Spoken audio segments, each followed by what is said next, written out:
Hello, everyone. Welcome back to my YouTube channel. In today's video, we'll dive into the fascinating process of cellulose synthesis during cell elongation. Let's get started. The cell walls of most algae and higher plants are composed principally of cellulose, which is the most abundant polymer on Earth. Within the plant cell wall, cellulose microfibrils are embedded in a matrix consisting of proteins and two other types of polysaccharides.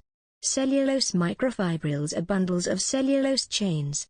A cellulose chain is a linear polymer of glucose residues, often containing more than 10,000 glucose monomers. Both the structure and function of cell walls change as plant cells develop.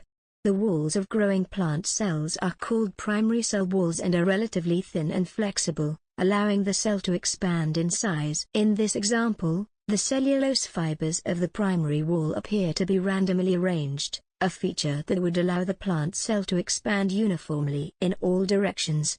Once cells have ceased growth, they frequently lay down secondary cell walls between the plasma membrane and the primary cell wall. Such secondary cell walls frequently consist of 3 layers and are both thicker and more rigid than primary walls, a feature particularly important in cell types responsible for conducting water and providing mechanical strength to the plant. The cellulose fibers of secondary walls are highly ordered. The cellulose fibers of each layer differ in orientation, forming a laminated structure that greatly increases cell wall strength. During cell growth, plant cells frequently expand by taking up water into a large central vacuole without synthesizing new cytoplasmic components. Cell expansion by this mechanism is signaled by plant hormones that activate enzymes to weaken the cell wall. As cells expand, new components of the cell wall are deposited outside the plasma membrane.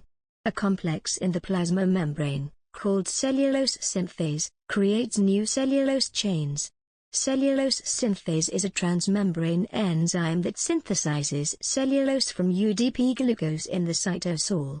The growing cellulose chains remain bound to the cellulose synthase complex as they are synthesized and translocated across the plasma membrane through pores in the multiple enzyme subunits.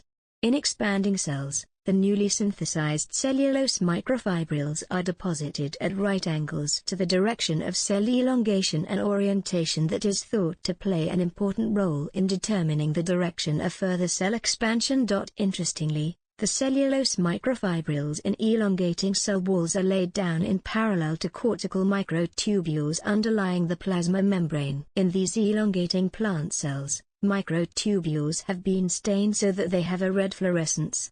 In the same cells, the cellulose synthase enzymes have been tagged so that they fluoresce green. Images taken over a 30-second interval show cellulose synthase tracking along the microtubules.